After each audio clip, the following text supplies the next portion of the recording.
Первая часть Little Nightmares продалась большими тиражами и была очень даже тепло принята как критиками, так и игроками. И все достаточно быстро принялись за создание второй части, которую анонсировали на Gamescom 2019 года. Если бы не карантин, то в 2020 году уже бы вышло продолжение, но все пришлось перенести. 11 февраля 2021 года вышла игра, о которой мы сегодня и поговорим. Вышло достойное продолжение, раскрывшее некоторые сюжетные детали истории и раскрывшее главную героиню первой игры. Меня зовут Диан Ю. Это проект Azure Play. И сегодня я расскажу и покажу вам, что такое Little Nightmares 2.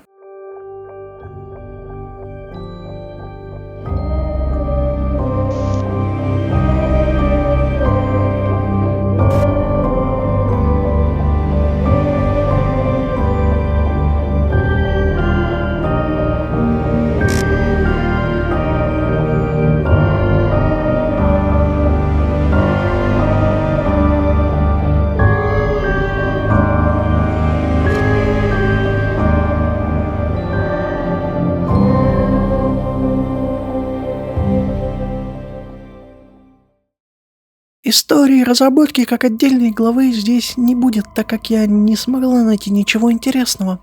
Только один крайне неприятный факт, который будет уже в самом конце нашего видео. Так что советую смотреть видео полностью, чтобы не пропускать интересные всякие секретики, факты и прочее. Последнее, что я вам скажу перед началом прохождения, так это то, что примерно через полгода после релиза оригинальной игры вышла бесплатная Enhanced версия, которая чутка улучшила тени и отражения и... Все? Я действительно не вижу каких-то различий между этой версией и оригиналом. Даже после просмотра видео сравнения я ничего не поняла. К чему это было? Максимум, что я заметила, что в одном моменте мыло убрали оттуда, где его не должно было быть, и добавили туда, куда надо было, наверное. Ладно, черт с этим делом, погнали уже к игре. Начинается игра с того, что камера летит по закрученному коридору. Ну и, соответственно, когда глаз вызвал у меня, да и у зрителей головную боль, на поляне возле телевизора проснулся мальчик.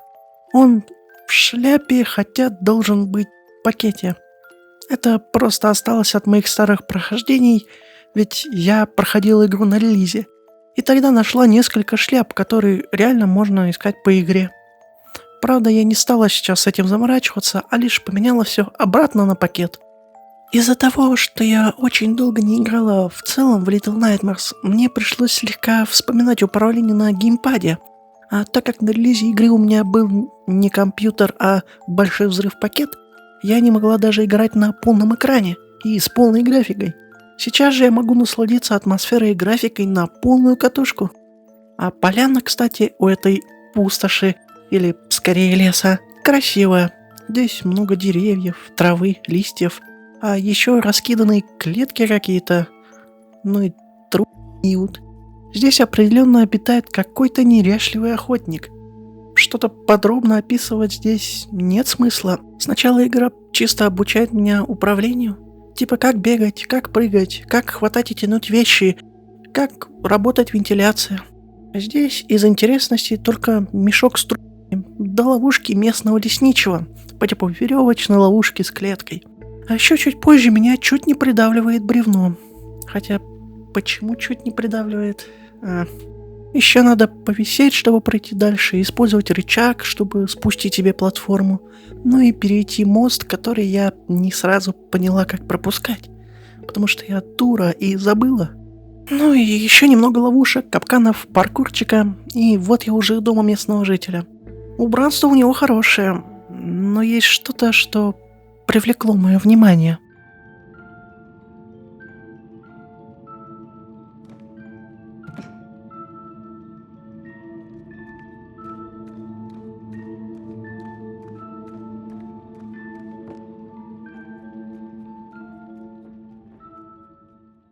А именно музыка, доносящаяся откуда-то глухим звоном. В подвале сидит какой-то ребенок и играет на шкатулке знакомую мелодию.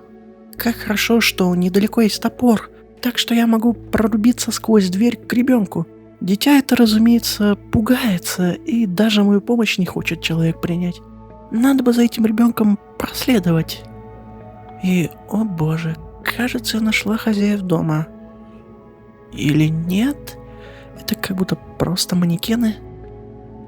Дитё же хочет открыть лестницу на чердак, что удается с моей помощью. На этом же чердаке начинается обучение командному взаимодействию. Ребенок будет мне помогать сбираться куда-то, таскать куда-то тяжелые объекты и так далее. А на чердаке, кстати, еще кто-то поселился. А точнее, какая-то тухлая бабка. К счастью, это тоже кукла, а рычаг помог мне добраться до ключа. А ключ же этот... О, это же Ном из первой части. Здорово, как ты? Эй, не убегай. В общем, Ном помог выбраться с чердака, а ключ открыл дверь на улицу. Вместе с моим напарником мы пробрались в дом охотника. И этот охотник явно не чахлый дурак, как я считала. Он так четко разделывает тушу, что не хотелось бы отвлекать его. Но все же нас запалили, и пришлось бежать от него и от его двустволки. Спрятаться удалось, но этого недостаточно, ведь теперь нужно будет прятаться в траве, как завещали Ubisoft. Оторвавшись от преследования, я заметила еще один мост. И опять забыла, и даже не замечала ручки, которая поможет перебраться моему новому другу на ту сторону и помочь мне. Все-таки у нас начали выстраиваться какие-то доверительные отношения, ведь человек мне реально помогает, даже подает руку. Долго же прятаться от охотника не вышло, и началась погоня по сараям. По итогу надо было пройти болото и погрузиться в воду, чтобы меня не запалили. Опять не получилось тихо уйти, и пришлось забежать в реально маленький сарайчик. А тут, кстати, есть двустволка. Ее можно использовать для самозащиты.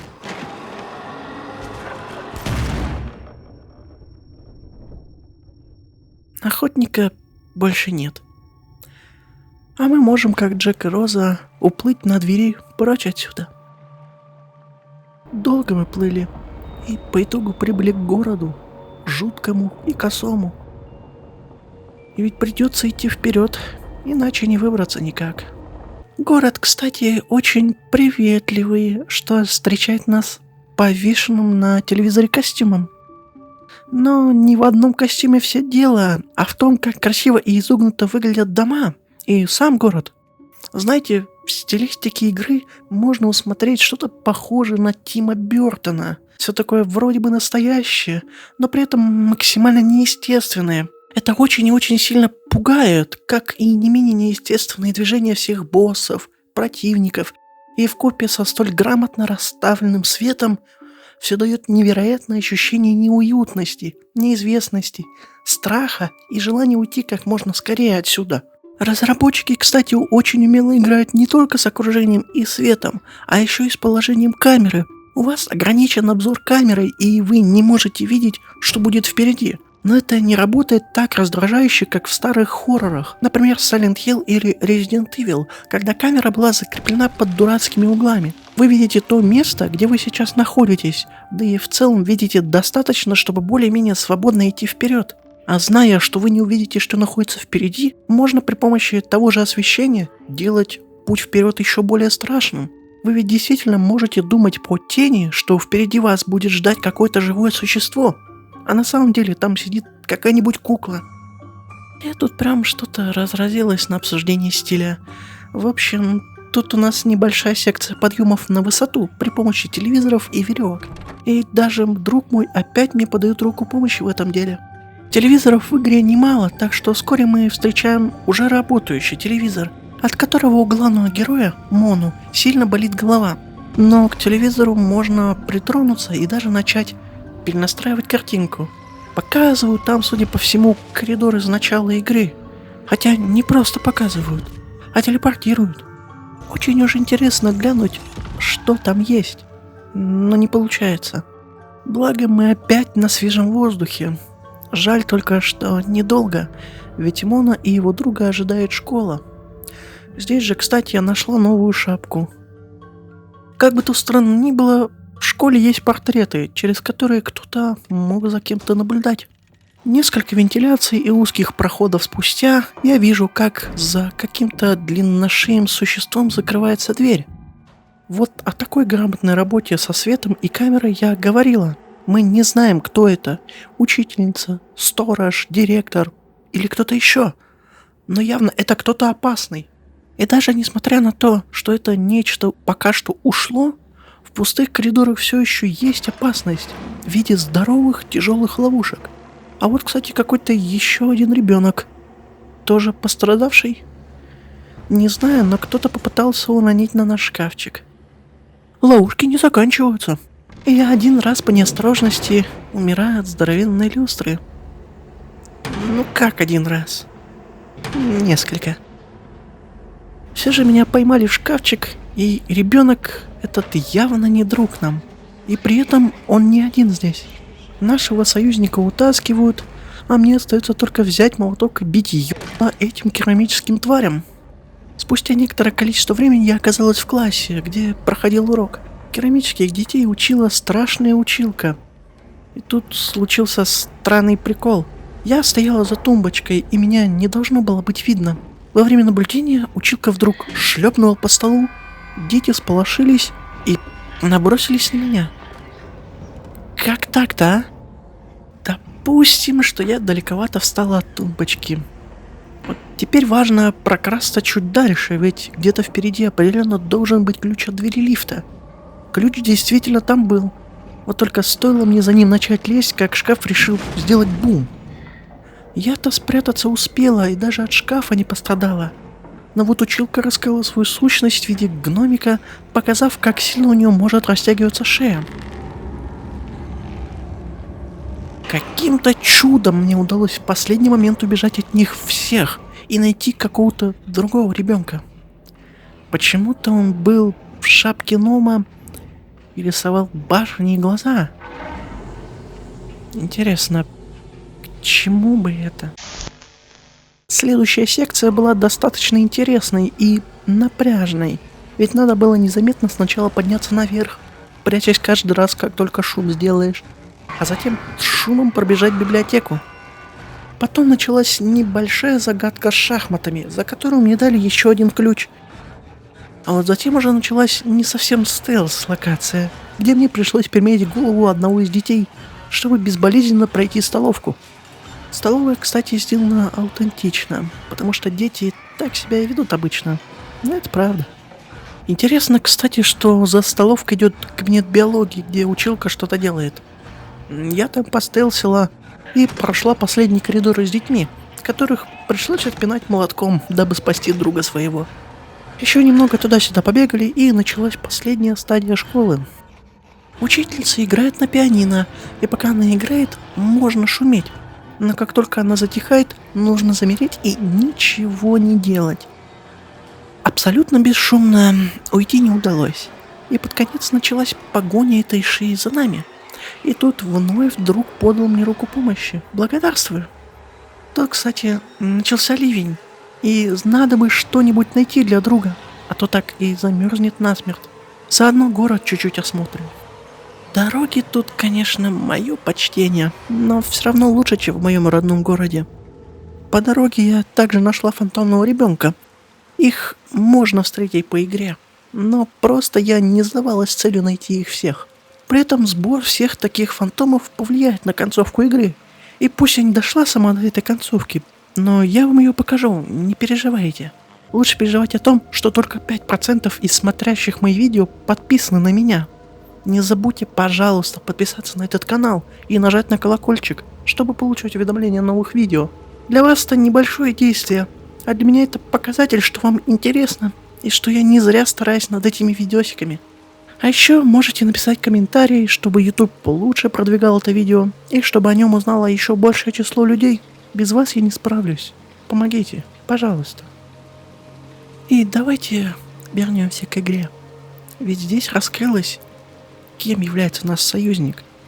Ведь после фантома совсем неожиданно нашелся дождевик. Желтый. И под мелодию шестой она надевает ее.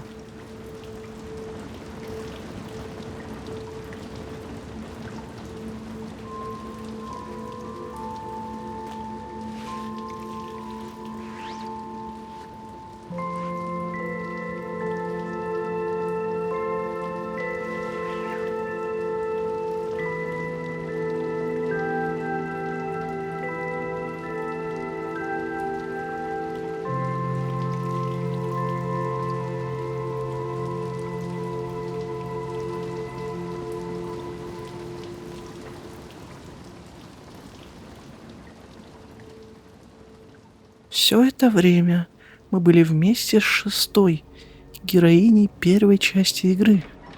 Получается, что эта игра является предысторией первой Little Nightmares. Обработав весь этот момент, мне пришлось идти вперед, в жуткую больницу. Больница, кстати, достаточно жуткая, да и начинается сразу с какого-то человека в инвалидном кресле. Хотя жуткое здесь не это, а то, какая здесь паркурная секция с кроватями. Я сейчас на секунду задумалась, что было бы, если бы эта игра была в VR. И понимаю, что на этом месте я бы от страха высоты вполне себе могла потерять сознание. Ну да ладно, секция на деле легкая, а вот наличие предохранителей уже настораживает. Но ведь правду говорят, что без предохранителей хоррор не является таковым. Довольно скоро, кстати, отключают свет. И за место зажигалки, как в первой части, выдают целый фонарик. И он реально нужен, потому что тьма прям густая. Но не только поэтому, но об этом чуть позже. Туман, конечно, позволяет, кстати, немного силуэт заднего плана разглядеть, но все же очень темно. Вскоре опять встречается телевизор и опять тот же коридор. Правда, я как будто бы уже ближе придвинулась к двери, нет? Я не понимаю, к чему это. Но еще из интересного здесь то, что можно найти рабочий рентген и рисунок мишки, у которого есть ключ. И опять эти картинки глаз, телевизора и какого-то мужчины в шляпе. У мишки и правда был ключ, посему его пришлось сжечь в печи на нижнем этаже. Так мы сначала попали в палаты пациентов, где пришлось разделиться с моей подругой. И вроде как никто не двигается, да. Но даже сейчас, когда игра не единожды пройдена, все равно присутствует страх и напряжение, что кто-то из этих пациентов-манекенов встанет и набросится на меня. И почти так и случилось. Только жил не весь пациент, а его кисть. И кисть была не одна. Пришлось много бегать от них, чтобы в итоге забить молотком. Благо, это было не просто так, ведь за это я получила один из двух нужных для прохода дальше предохранителей. Первый получить было легко, да, но вот второй... Секция получения второго предохранителя начинается сразу с того, что мне преграждает дорогу манекен. На стене есть рычаг. А поможет ли он? В какой-то степени да, ведь из-за него отключился свет. А эти манекены двигаются только тогда, когда света нет. И двигаются они в темноте не постоянно, а только когда замечают меня. Знаете, что это значит? Теперь вы будете бояться любого манекена и судорожно крутить фонариком во все стороны. И это реально пригодится, потому что началась большая погоня за мной. Сначала всего лишь парочка манекенов, затем большой побег от огромной армии манекенов. Под конец же надо в полностью темном и большом помещении убежать от манекенов. Эти секции пугают меня до сих пор. А сложность высока. Мне аж пришлось подсматривать свой собственный летсплей, который я снимала на момент выхода игры. Я не знаю, какую тактику здесь можно применять и что вам поможет. Я выбралась только благодаря чуду. Манекены меня больше не будут беспокоить, а вот их кисти еще немного попугают меня. Это было на моменте, когда я уже воссоединилась с шестой. Это было не сильно сложно. А в следующей комнате были обнаружены разные лица. Одно из них словно Хрущева напоминало почему-то. Хотя, если здесь разные лица, то это скорее утиль-ракетчик из Сириуса 3. Он будет нашим боссом? Надеюсь, что нет. И действительно не он. Просто доктор, который ползает по потолку. Врач может быть и хороший, и внимательный к пациентам, но мне не стоит попадаться ему в руки. Но мы сначала друг от друга побегали, а потом я попала в морг, где нашла важный ключ, отвлекла доктора, чтобы забрать предохранитель, и началась эпичная погоня номер 2. Доктор почти все сломал, а по итогу вообще попал в печь, где мы его и сожгли. На этом мы вышли с шестой из больницы и зашли в общагу местную, где с потолка свалился мужик и так сильно торопился посмотреть новую серию Винкс, что аж проломил головой телевизор. По дороге, кстати, нам встретился еще один человек, который прям охотно хотел посмотреть телевизор, и подходить к нему было ошибкой. Да хотя здесь не только один человек так залипает телевизор. Ага. Чуть позже пришлось сильно помучиться с загадкой лифта, и это привело меня в еще одну комнату с фантомом. Но это чисто так, секретка. А вот куда он точно меня привел, так это на крышу одного из домов, где сильнее всего виднелась некая башня, от которой повеяло большой опасностью. Но мы вроде как не туда идем, так что не стоит так уж переживать. Так ведь? Ну, по идее, да, так что просто заходим в очередной дом, а тут случается большой обвал. Очень и очень неприятно. Без травм, к сожалению, не обошлось. Фонарика больше нет, да и шестая сильно так встряла. Благо удалось ее вытащить, да и она достаточно быстро восстановилась. А мы словно опять в той же комнате, что и в больнице. Опять глаза, опять человек в шляпе. И опять телевизор. Полезем еще раз в него. На этот раз я добежала до двери. И она открылась. А там сидит Человек в шляпе. шестая напугана. Мне плохо. А этот человек вылезает из телевизора. Надо бежать. Я спряталась под кроватью. А вот шестая не успела. И он забрал ее. И злой Мона, решив спасти своего нового друга, единственного человека, который не выглядит как нечто, бежит к телевизору и со всей силы перемещается по какому-то порталу, выходя из другого телевизора. Мона теперь умеет перемещаться по телевизорам.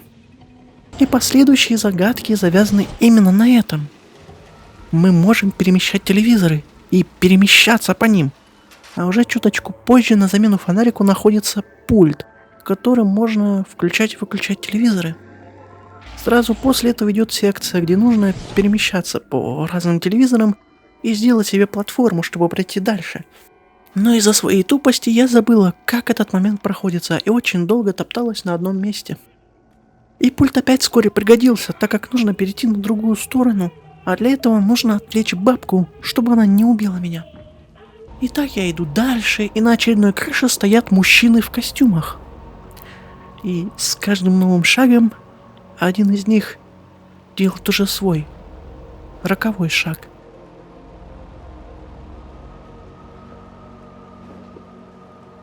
Еще теперь к моим задачам входит не только отвлечение телевизорами толпы, но и создание для них электрической казни. Плюс еще одна загадка с лифтом, которая опять далась мне с трудом. Еще одна электрическая казнь. И дальше загадка в магазинчике.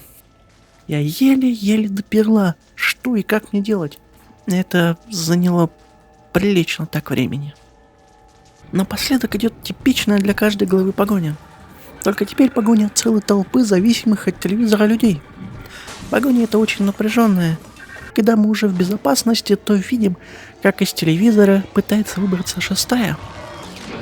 Но помочь мы и не можем, так как нам мешает человек в шляпе. Начинается новая погоня, и она идет не только по коридорам домов, но и по вагонам поездов. Оторваться получается, но не без травм. Надо бы уже сдаться, но только Фантом 6 держит нас на плаву. Мона поднимается на улицу, и ему окончательно это все надоедает. Появляется человек в шляпе, Мона снимает пакет и своей проснувшейся силой дает отпор человеку в шляпе.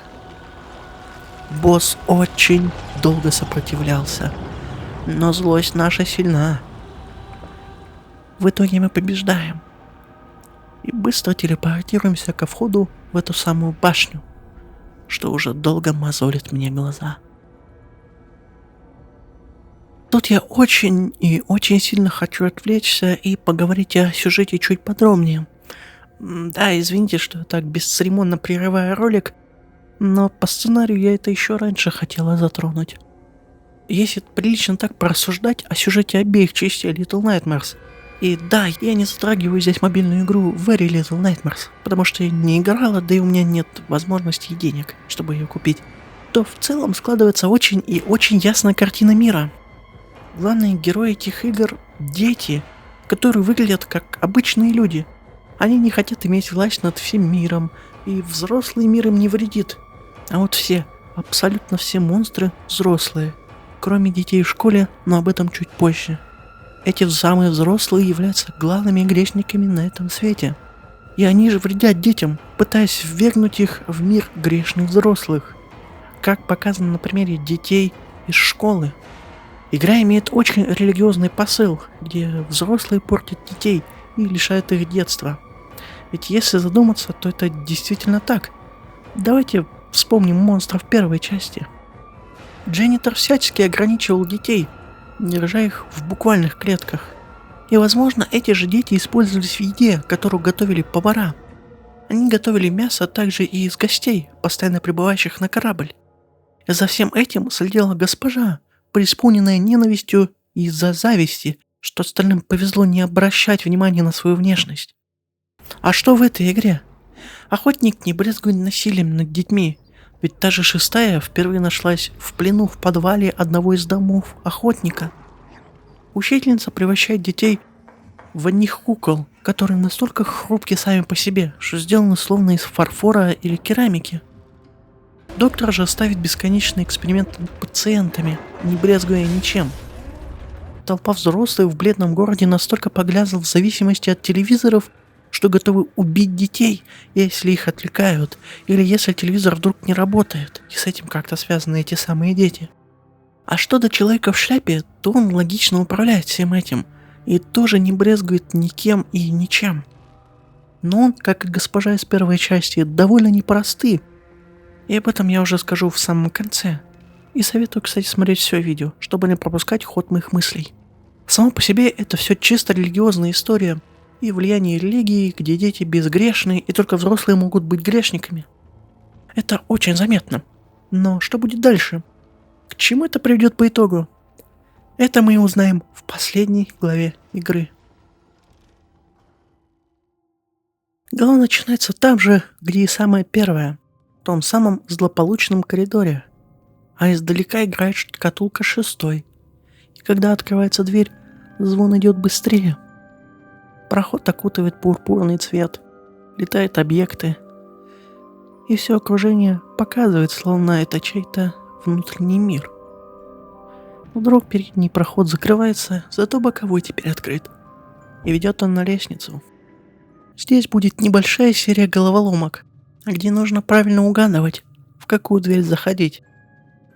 Если отгадать все верно, то мы попадем на этаж выше. Еще этаж, еще этаж. И в одной из дверей я нахожу шкатулку и... большую страшную шестую.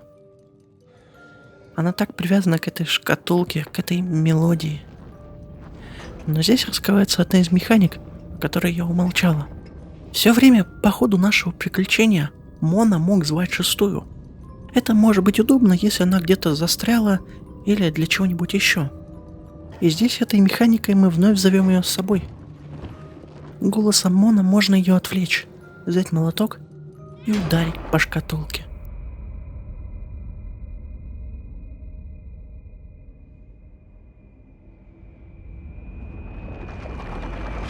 Из пустоты я возвращаюсь обратно. Шестая напугана, берет шкатулку и, разозленная на Мона, бежит за ним. Шестая стала одним из тех самых взрослых. Но вдруг ее еще можно спасти. Вдруг дело просто в этой чертовой шкатулке. Теперь нужно отвлекать шестую и бить по шкатулке. И каждый раз я оказываюсь в пустоте, где есть только дверь. Спустя несколько минут остается нанести последний удар. И для этого стоит пугать шестую своим зовом из детства, детским голосом. Мона действительно ищет свою подругу и хочет ей помочь. И это помогает. Шкатулка ломается, и из тени выходит обычная шестая. Вот только опять все рушится. И надо бежать со всех ног. перед порталом шестая успевает добраться нормально, а вот под Моно вновь обрушивается мост. Благо подруга успевает протянуть мне руку помощи. Вот только на этот раз она не собиралась мне помогать.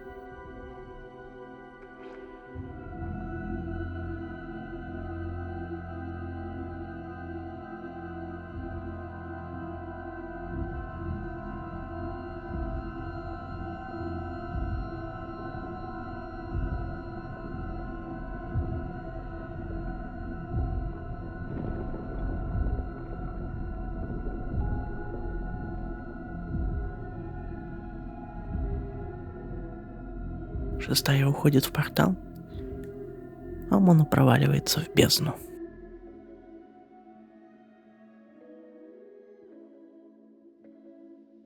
Среди безмерной кучи плоти и глаз стоит стул, на который Моно садится и, ощутив гигантское давление сотен глаз, оказывается в пустой комнате.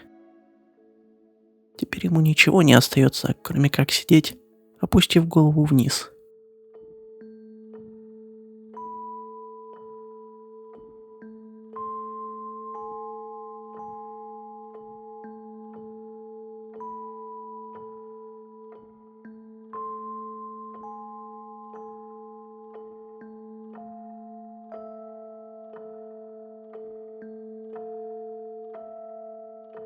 Через время он становится подростком.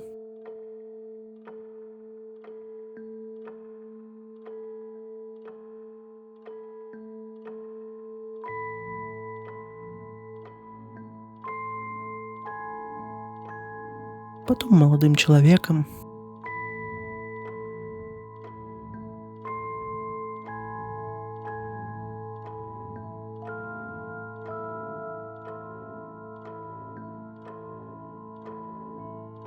Потом обычным взрослым.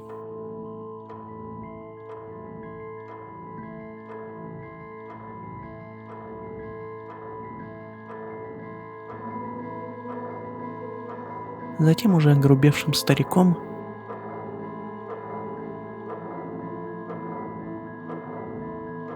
И, наконец, открывается правда.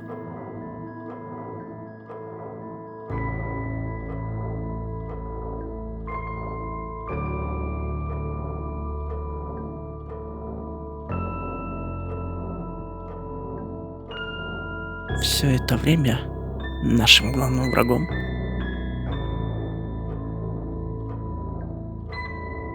были мы сами.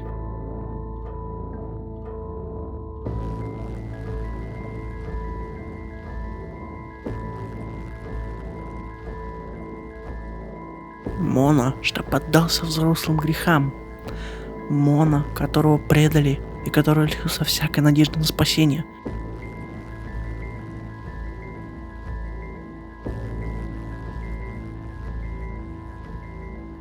Таков финал этой истории.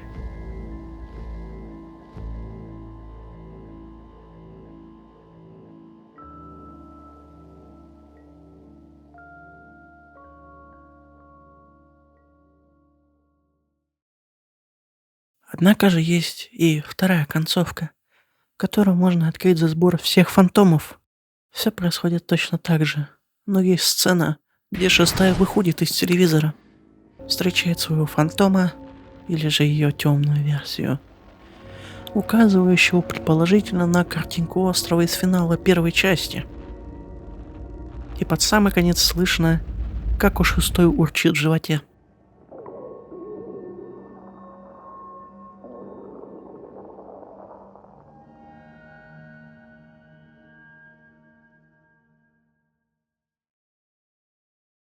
Титры.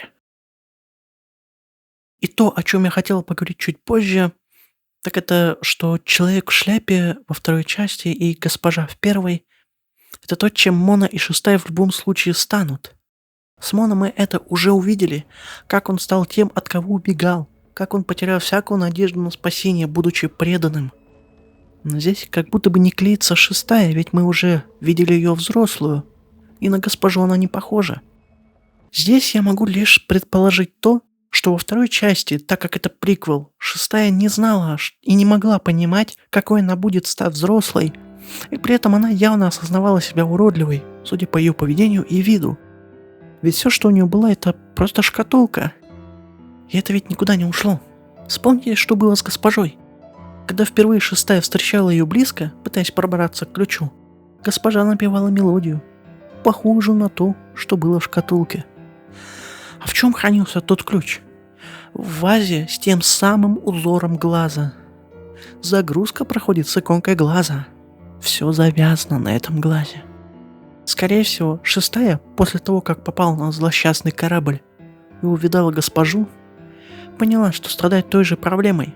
Ведь пусть госпожа и красива телом, но лицо у нее скрыто маской, ведь она боится своего лица и даже не может глядеть в зеркало. А после того, как шестая получает силы госпожи, она пусть и попадает на остров и покидает корабль, но, скорее всего, стала потом новой госпожой. Ведь теперь она знает, как ей стать взрослой и как она при этом может выглядеть. Первые две части связаны между собой работающей вселенной с понятными рамками и логикой. И именно поэтому я немного боюсь третьей части.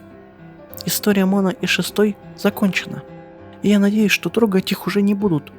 Но вот что напрягает так, это то, что в геймплейном видео третьей части показали гигантского босса-малыша, что не очень вписывается в логику, что все боссы и враги взрослые. Я надеюсь, что все будет хорошо в этом плане и новые разработчики не ударят в грязь лицом. Да, новые разработчики. Несмотря на хорошие продажи и теплый прием от игроков и критиков, Tarsier Studios всего через неделю после выпуска игры заявили, что они больше не будут, да и не могут ничего делать по вселенной Little Nightmares. Разработчиков выкупила Embracer, а вот права на IP остались за Bandai Namco. А посему сейчас третьей игрой занимаются совсем другие люди, которые выпустили в Enhanced Edition. Это лично меня немного пугает, ведь неизвестно, насколько хорошо отнесутся новые разработчики к наследию первых двух частей. Буду надеяться, что ничего плохого не случится. Извините, тут просто играют мои личные чувства к этой серии и разработчиков. Тарсеры, кстати, без дела тоже не сидят и сейчас разрабатывают игру Reanimal, очень похожую на Little Nightmares, что можно в целом назвать отличительным знаком этой студии, ведь их стиль очень даже легко узнать. И эти две игры я обязательно рассмотрю, когда у меня будет такая возможность. Критики и игроки очень и очень тепло отнеслись к данной игре, и те же средние оценки у игры примерно 8 из 10. Отмечать то, как сильно поднялся уровень страха и хорошего напряжения, что почувствовала даже я. Еще отмечаю, что своей гениальностью эта игра также может принести нифиговую такую фрустрацию. Сама игра несколько раз номинировалась на разные награды, и 2 из этих наград она выиграла за невероятные пазлы и за отличные дизайны персонажей. А что скажу я? А что-то еще надо добавить? Это один из немногих хорроров и игр-загадок, которая отложилась в моей памяти, и я искренне считаю обе игры, как и самих разработчиков, гениями, ведь они смогли придумать и реализовать то, что удается очень и очень редко кому. Музыка, звук, камера, постановка, накал страстей, стресс – это то, что выполнено здесь на высшем уровне. И я буду рада и в будущем раз за разом перепроходить игру и наслаждаться этой атмосферой. Разработчики смогли всем доказать, что они могут, и это не шутки. Рекомендую ли я игру для покупки и прохождения? Абсолютно. Это то, что прям обязательно надо попробовать. Спасибо, что прошли через всю эту историю вместе со мной. А за сим все. Подписывайтесь, ставьте лайки, пишите комментарии, нажимайте на колокольчик, чтобы не пропускать новых видео. А также заглядывайте в мой сервер Discord, Guilded и канал в Telegram. Спасибо, что смотрите мой проект. И я буду рада, если вы поддержите этот проект финансово через сервис Boosty или через прямой донат. Еще услышимся с вами. Удачи, дорогие мои.